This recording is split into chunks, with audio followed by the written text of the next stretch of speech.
This is KUGAN Cassius for the Cassius and Hilda show here on BoxNation. With me I've got the wise guy, Frank Buglioni. How are you, Frank? Yeah, not too bad, thanks, Kugan. Lovely sunny day here in Enfield. Well, this is it. It's a little change from Vegas for you, I'm sure. No, I know, but I'm glad to be home, to be honest. But you're now headlining the show at Wembley Arena this week in your, I call it a grudge match, but it started off that way. But you know, speaking to you two the other day, you can see the respect between the pair of you. Yeah, of course. There's a respect there. Said it before. Me and Lee, we respect each other as fighters. That being said, I'm going in there to do some serious damage on Saturday, and yeah, it's gonna be brutal to watch. How does this rank amongst the fights you've already had, rather, as in opponent-wise? You know, where do you put? You know, obviously, you've had the Kamitsky fight, but then where do you rank Lee Markham in there? Kamitsky's a better opponent than Lee Markham, but Lee Markham's definitely up there. We'll find out how good he is this time out, but my improvements have been massive over the last couple of camps. Hasn't been shown, obviously, because of the quick destruction in the last one, but as I say, I'm really looking forward to it, and hopefully get a few rounds to showcase my skills and my improvements. In your press conference with Lee Markham, you referred to Kamitsky as a journeyman on the world scene. Would you agree with that? Yeah, it's fair enough. He's certainly a world contender, world level contender. Pushed Stieglitz to the limit. Most people had him up on the scorecards before controversial stoppage, and Stieglitz is a two-time world champion, beat Arthur Abraham. So Kamitsky's he's a good fighter. That being said, he's not an elite level world fighter, if that makes sense. So I respect his opinion on that one. I'm probably guilty of this more than anyone, but do you get the ump when people keep mentioning Kamitsky? It's like, it's been a while now, you've sort of put together a string of wins since then, but it's sort of for people's always, as that's your only defeat, keep mentioning it. Yeah, of course, but without that, then I wouldn't be in a position I am now. So I kind of see it as a blessing in disguise, and I've just come stronger, more determined off the back of that. Obviously, this fight has been talked about for quite a while. Like I said, it sort of built up on social media. You know, you highlighted, you know, certain issues according to you with, you know, Steve Goodwin, which we don't need to go into. But now the fight's on, like I said, did it lose any of its appeal? You know, I asked this at the press conference after his loss to Jermaine Smile.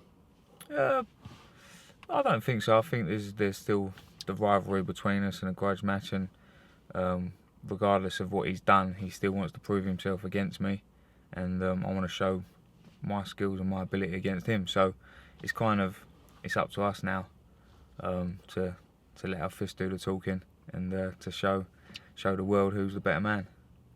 You made reference in the press conference around 3 weeks ago that, you know, some people consider you as an overhyped fighter. Why is it you think that? Well, I don't know if they think I'm overhyped. A lot of people sort of take a disliking to me, think I'm only there because I sell tickets, but I sell tickets because I'm winning and I'm knocking people out, and I'll continue to do so, and I couldn't really care less what people are thinking, as long as Frank Warren's happy, Stephen Pascal Collins, and my nearest and dearest. That's all that matters to me. It's a good way to look at things. But obviously, the Wembley show this week, obviously, Billy Joe Saunders and Chris Eubank, they've got, so we say, other plans. Yep. So they're off the bill this week. So, Yep. like I said, you've been elevated to headlining Wembley Arena, which is a thing in itself. Yeah, it's lovely for me. I've headlined at WIIL now. This will be the second show I'm headlining. Wembley Arena, another one to tick off the box. It's it's fantastic, and suits my fans because they only come to support me 9 times out of 10 anyway. So it's going to be a good show. Obviously, I was there at your pro debut. Must have been, what, 3 years ago now? You made it, was it 3? Or? About 3.5, yeah. 3.5 years. Yeah. Progression-wise, are you pleased with the way things have gone? Yeah, well, 17 fights, so got to thank Frank Warren for keeping me nice and busy, nice and active, and I've made some big changes. It feels it's gone like that, but when I look back, it's a long time ago.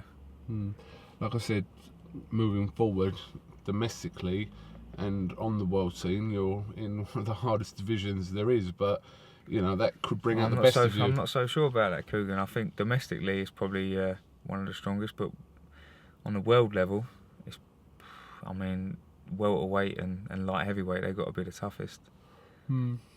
But like I said, when you come around to that, I mean, And middleweight as well. yeah, I suppose. But our domestic super middleweights are sort of on the brink of world stages, so you could look at it like that as well. Without a doubt, I think domestically we've got guys.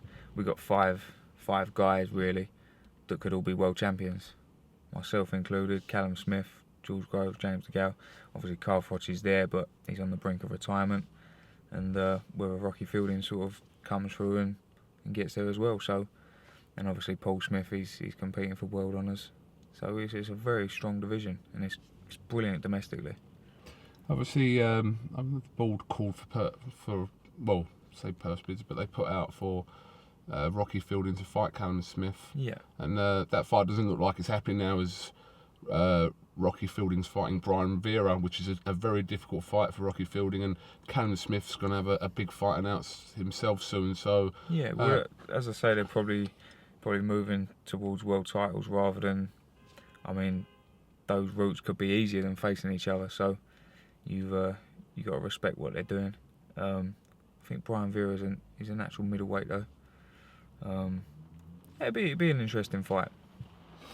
All right, well listen, not going to take too much of your time. I know you've got a busy day ahead of you, so I'm going to go and get my check weigh done, bang on the weight, and feeling good, yeah. Weigh-in Friday, and then Saturday night at Wembley Arena, it's on. Yeah. All right, Frank, thanks for talking to the CASSIUS and on the show, and we'll catch up with you soon. KUGAN, thanks very much. Thank you very much.